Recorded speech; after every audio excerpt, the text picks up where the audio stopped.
Daisy's a good hunting dog. She's a good duck dog, good pheasant dog.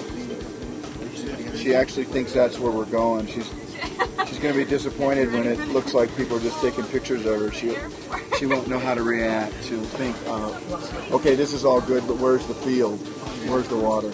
We have a friend, Jan Folk, who has started,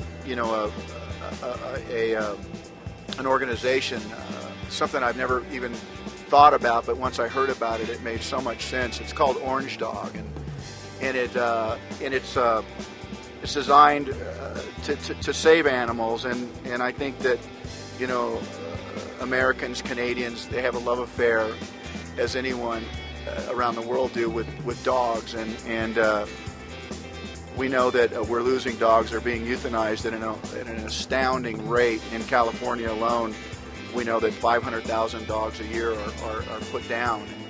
And Jan just half saint, half nut, half entrepreneur, but absolutely committed to the idea of saving dogs and bringing them to Canada. And it was just kind of a big light going on. You're kidding? We could do that, and together with shelters in Canada and in California, she brought these people together, people who love animals and don't want to see what happens to them, and thought of a way to save them. And so, out of her own pocket, she's been funding this kind of underground railroad, if you will. I mean, it's all above board for sure, through her own expense, and is saving dogs and bringing small dogs to Canada, finding owners who want them. And she's made, I think, 3 or 4 trips. I think the first trip she took 50 plus dogs. The second trip, I think she took 115 dogs, all on this plane.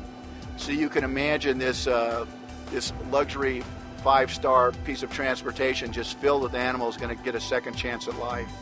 And I don't think there's anybody that couldn't love this story, this idea, this organization called Orangedog. And so I'm asked to do a lot of things, and all usually very, very worthy. And why I have chosen to support Orangedog, I can't really speak to it other than it spoke to my heart. The idea that, the last dog that we saved, that we brought to Canada in 2 hours, was going to be euthanized. And believe it or not, before it made it to Canada, the pilot adopted the dog. So, there are so many organizations that do so much good work, and who would go to the top of the list. It would be hard to imagine which group that would be, but I don't think the list would be complete now unless Orangedog was on it. His work for a cause is amazing, and the fact that he was willing to bring Orangedog into his fold, that was pretty exciting. That kind of grassroots organization, that kind of can-do spirit, is something that's kind of an underdog type of charity I have a tendency to root for and support. We just had a little girl named Grace, and so I have 3 little ones, and we'll probably be bringing puppies into their lives so that they can kind of learn those first kind of lessons of responsibility and taking care of a pet, loving it, feeding it, and it's pretty great to see kids. And because we live on acreage, I also feel a lot safer when my dogs are around my children. Well, dogs are quieter than newborns, so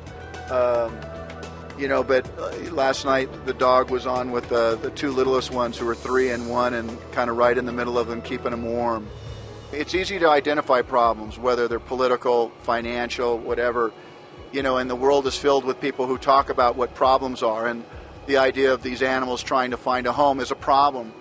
But it always takes somebody who just steps up, who's a solver.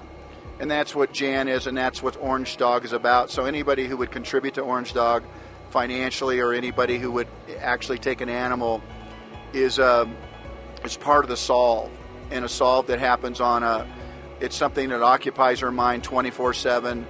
She's arranged these freedom flights first class, and it's coming out of her pocket. I hope that the Canadians and Americans alike support Jan, and she won't have to do this personally, that this can be a collective win for animals and for our own psyche.